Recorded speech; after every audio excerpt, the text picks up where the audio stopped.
I need to get this out because there are betrayals you can explain with weakness, loneliness, money, ego, grief, or plain human stupidity, and then there is the kind where your wife lets you stand beside a closed coffin and apologize to her dead body for not saving her, while your own father stands behind you with his hand on your shoulder, already planning the beach house where he will sleep next to her under a different name. My name is Nathan.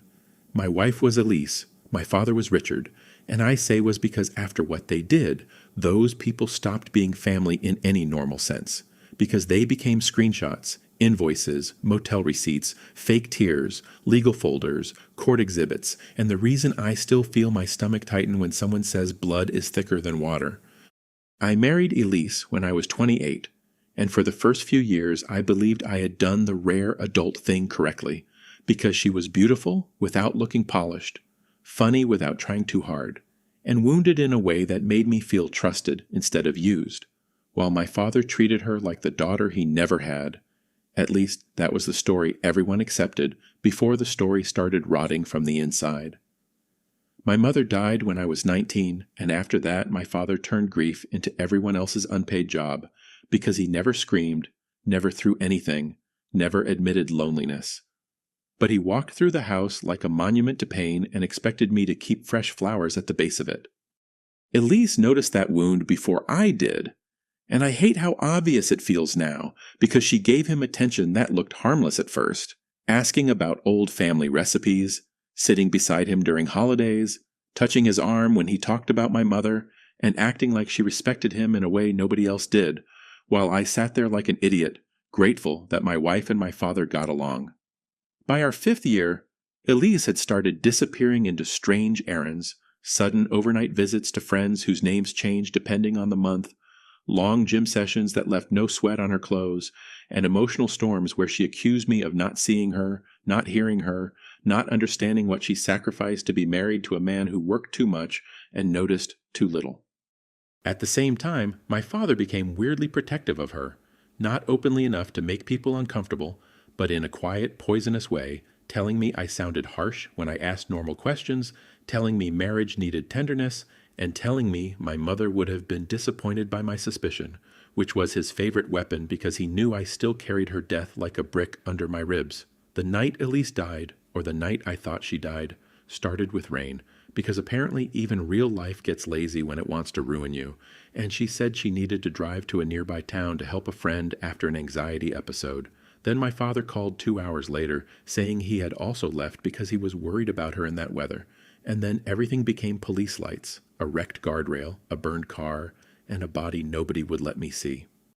They told me the damage was too severe. They told me identification came through jewelry, dental records, and personal items. They told me grief could make details feel unreal, and because I was broken enough to obey anyone with a clipboard, I accepted a closed casket funeral where I stood in a black suit and listened to people tell me Elise had loved me deeply. My father stood beside me through the whole service, pale and shaking, and people praised him for being strong for me, which now makes me want to laugh until my throat hurts, because he was not grieving my wife. He was watching his mistress get buried alive in public so they could walk out of my life with a cleaner story. The funeral cost more than I had in savings, because Elise had always wanted something tasteful, according to the notebook my father conveniently found, and I paid for flowers, music, catering, a private service, a burial plot, and a headstone that said, "Beloved wife, cherished soul, forever at peace," while the woman under that name was probably eating takeout with my father and laughing about how easy I was to steer. For 6 months after the funeral, I fell apart in the slow, embarrassing way nobody wants to watch for long, because people like tragic widowers when we are quiet and grateful for casseroles, but they get tired when grief makes us forget bills, stop answering texts, stare at walls, and sleep on the couch because the bedroom still smells like the person who supposedly died. My father disappeared from my daily life during that period, claiming he needed to travel because the house held too many memories, and everyone defended him because widowers apparently get unlimited emotional visas, even when his receipts later showed oceanfront rentals, couples massages, and 2 flights booked under names I did not recognize. The first crack came from something stupid, because most huge lies do not break from a dramatic confession. They break because someone forgets that the world is full of bored strangers with phones. A woman from my gym messaged me a blurry photo from a beach town 3 states away and asked if my late wife had a twin, because the woman in the photo wore Elise's old red sunglasses, stood outside a coffee shop beside a man who looked exactly like my father from the back. And even though my brain rejected the image at first, my body knew before my mind did, because I threw up in my kitchen sink before I even zoomed in. I hired an investigator with money I did not have, because once you suspect the dead woman you mourned might be alive with your father, dignity becomes a luxury item, and within 11 days the investigator sent photos that turned my grief into something colder than rage. Elise was alive, my father was with her, and they were living under fake names in a rented coastal house, driving a used white SUV, buying groceries like a retired couple, and attending open houses because apparently faking a funeral gives people the confidence to shop for breakfast nooks. The investigator found more because Elise had planned the disappearance for months with my father, moving money from our account, selling jewelry she claimed she had lost, transferring pieces of my mother's old furniture into storage, and using a funeral home employee my father knew from church to push paperwork fast enough that nobody asked the right questions. There was also a drawer in my father's beach rental with copies of my wife's death certificate request, notes in my father's handwriting about which relatives might ask questions, and phrases they planned to use if I became suspicious, including, "Grief makes him paranoid, he needs closure, and remind him his mother would want peace." That list hit me harder than the photos of them kissing, because it proved they had not only stolen my wife, they had studied the exact language that would make my family treat my pain like proof of instability. One page had my name underlined 3 times, and beside it Elise had written, "useful, but emotional," which was such a small phrase and such a complete murder of whatever marriage I thought we had, because in those 3 words I stopped being a husband, a son, a person, and became the soft lock they needed to pick. The investigator also found that my father had used my mother's old email account to ask the funeral home about closed casket procedures, which made me sit on the floor for almost an hour because grief had become a costume he could pull from the closet when he needed credibility. And I remember thinking that he had not only betrayed me with Elise, he had dragged my dead mother into the scheme, used her memory to shame me into silence, and left me to mourn beside 2 graves, one real and one fake. Then, because trash people always mistake silence for weakness, Elise came back. She did not appear at my door like a ghost, because even she knew that would have made me call the police, so she sent an email from a new account with the subject line, "Please read before you hate me," which is one of those sentences manipulative people use when they know hatred is the most reasonable response.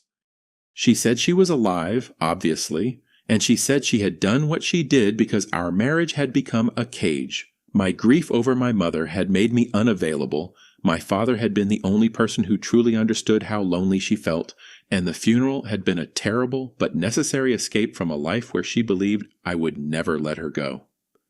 Then she asked me for money.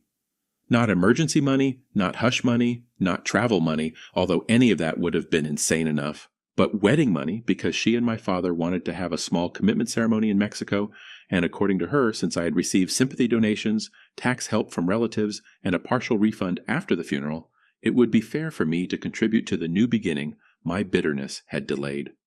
She included a spreadsheet, and that detail still feels like proof that evil is not always dramatic, because sometimes evil wears beige and calculates venue deposits. The spreadsheet listed flights, a beach permit, flowers, a photographer, dress alterations, rings, and something called healing ceremony, which meant the moment where they planned to tell the family the truth in a safe, loving way after I helped cover the cost. I forwarded everything to my attorney, called the investigator, and planned to let the law handle it, because that is what a sane man does when his dead wife asks him to fund her wedding to his father. But sane plans start to rot when your father sends a voicemail saying your mother would have wanted you to help him be happy. That voicemail broke the last quiet part of me. I drove to the beach town the next morning, not with a weapon, not with some revenge fantasy, but with my attorney's packet on the passenger seat, my phone recording from my shirt pocket, and the stupid hope that if I saw them with my own eyes, some final piece of the lie would die cleanly. The house looked smaller than it did in the investigators' photos. Soft blue paint, white porch rail, wet sand on the walkway, and a little ceramic sign beside the door that said, "Peace lives here," which would have been funny if I had not felt my hands going numb. I did not ring the bell first because I heard music coming from the backyard, low and lazy, the kind of music people play when they believe the world has finally stopped asking questions, and I walked around the side path with my pulse in my ears, not because I planned some dramatic ambush, but because I needed the lie to stop hiding behind doors. Then I saw them. Elise was alive, standing in the pool with her arms around my father's neck, wearing the same red sunglasses I had seen in the blurry photo, laughing against his shoulder like she had not let me bury her, like she had not watched me spend 6 months sleeping on a couch, because our bedroom still smelled like a ghost. My father had his hands on her waist, relaxed, smiling, comfortable in a way I had not seen him since my mother died, and something about that hit me harder than any kiss could have, because grief had hollowed him out for years when it was my mother's name on the table, but apparently my wife's fake death and a stolen beach house were enough to make him look young again. For a few seconds I could not move. I just stood there behind the glass fence, watching my dead wife and my father float in a pool I probably helped pay for, watching them touch each other with the kind of lazy confidence that said this was not new, not accidental, not some desperate mistake made by broken people, but a life they had already been living while I was still taking flowers to a grave. Elise saw me first. Her smile died so fast it almost made the whole thing worse, because there was no confusion on her face, no shock that a stranger had appeared, no grief, no guilt, just the cold calculation of a woman realizing the prop husband had walked into the real set. My father turned, saw me, and for one insane second he looked annoyed before he looked afraid, like I had interrupted something private instead of catching him in the pool with the woman whose funeral he had helped me pay for. Elise whispered my name like she had seen a ghost, which was rich coming from the woman whose coffin I had stood beside. My father climbed out of the pool first, dripping water across the stone patio, and he told me to leave before I made things worse, which was so completely him, so perfectly shaped by decades of making me responsible for the damage he caused, that I almost smiled. I held up the folder and told them I had the emails, the photos, the funeral paperwork, the storage unit records, the wedding spreadsheet, and the proof that he used my mother's account. And I told them the next conversation would happen with police and lawyers unless they stopped contacting me and returned everything they stole. My father told me my mother would be ashamed of me. That was the line that burned through whatever restraint I still had, and I told him he had already made my mother part of his filth when he used her email to bury my living wife. He swung first. I want that clear because it became the only detail that saved my life later, not emotionally, but legally, because my father lunged at me like a man who had finally run out of speeches, grabbed my shirt with both hands, slammed me back against the patio rail, and hit me hard enough that my head snapped sideways, and my phone dropped but kept recording. I pushed him away once, told him to get off me, and tried to step backward, but he came again, wild and red-faced, calling me ungrateful, calling me sick, calling me my mother's shame, and when he raised his fist the second time, I hit him. It was not cinematic. It was not satisfying. It was one ugly defensive punch thrown by a man who was scared, furious, and cornered by the person who had raised him. Elise rushed between us at the worst possible second, either to protect him or to perform protection for whatever imaginary jury lived in her head, and the side of my arm caught her as I tried to block my father's next swing, which knocked her off balance more than it struck her, but the patio stones were wet from the pool. Her foot slipped, and she fell backward near the edge of a stone planter. Everything after that became sound. My father yelling, me yelling for someone to call 911, a neighbor shouting from across the fence, Elise making a thin, horrible noise that still shows up in my dreams.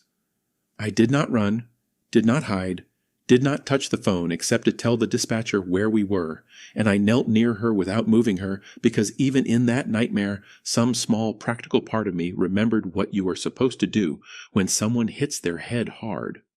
Elise survived, but she had a skull fracture and swelling that turned the whole story from insane family fraud into a courtroom monster. Because now my wife who faked her death was suddenly the injured woman on the ground, and my father, who had attacked me first, started trying to become a victim before the blood dried on the stone.